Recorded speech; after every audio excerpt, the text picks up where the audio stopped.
Assalamualaikum, selamat datang di Buat Kita bersama saya Rizka. Kali ini kita akan membahas tentang hukum nun sukun dan tanwin. Dan yang pertama yang akan kita bahas di sini adalah izhar halqi.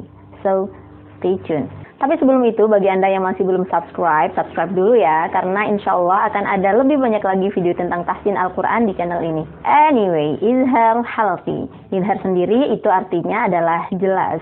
Jadi cara membacanya seperti itu, jelas, nun, tidak didengungkan, tidak samarkan, jadi memang benar-benar jelas. Kemudian huruf-hurufnya adalah huruf-huruf yang berasal dari tenggorokan. Maka dari itu disebutlah nama izhar halqi, karena halqi sendiri artinya adalah tenggorokan. Jadi ada 6 huruf yang termasuk dalam huruf-huruf izhar halqi. Kita mulai dari tenggorokan yang bagian bawah. Jadi di tenggorokan bagian bawah itu ada hamzah sama ha. Kemudian naik ke atas sedikit di tengah tenggorokan ada ain sama ha. Dan di atas tenggorokan itu ada huruf ghain dan kho. Bagi Anda yang masih belum belajar tentang 6 huruf itu, ada di video-video sebelumnya yang sudah saya buat di channel ini. Jadi silakan saja nonton di sana ya.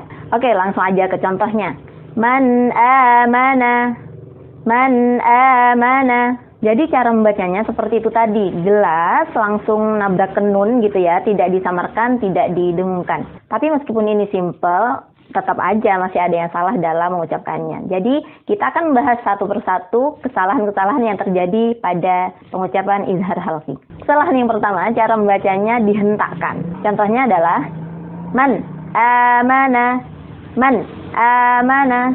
Itu salah seperti itu. Seharusnya kan nunnya itu tetap jalan gitu.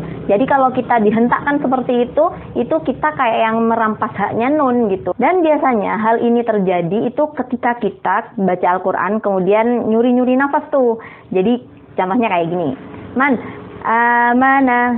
Man amana, udah hampir habis gitu ya oksigennya gitu, kemudian nyuri nafas gitu. Nah, itu jangan dilakukan kayak gitu ya. Yang benar adalah man amana. Man amana. Jadi nunnya itu suaranya tetap jalan sampai ke huruf selanjutnya. Dan kemudian kesalahan yang kedua, cara membaca nun sukun atau tanwin yang kemudian dipantulkan. Contohnya adalah sebagai berikut. Mana amana. Mana amana. Mana. Nah, itu salah ya, padahal jelas-jelas nun ini bukan termasuk huruf dari qalqalah, bukan termasuk huruf qalqalah, bukan termasuk huruf pantul.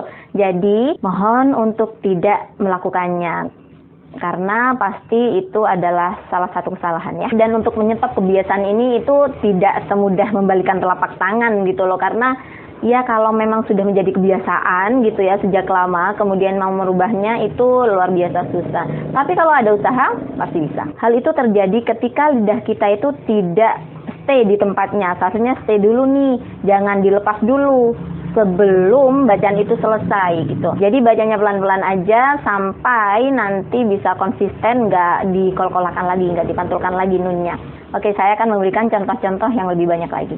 Wa in aradtum syai'an illa min hadin fariqan hada min alaqin wasi'un alim man hamala azizun hakim min ghillin wa rabbun ghafur man khashiya latifun khabir. Insya Allah gampang sih, asal selalu hati-hati ketika mengucapkannya agar tidak terjadi kesalahan-kesalahan yang sudah saya sebutkan tadi. Jangan lupa untuk like, komen, dan juga subscribe. Dan saya harap Anda juga bisa share ke semua teman-teman Anda biar mereka juga bisa belajar. Siapa tahu bermanfaat kan? Terima kasih sudah menonton video ini dari awal sampai akhir. Semoga bermanfaat. Sampai bertemu di video-video selanjutnya. Assalamualaikum.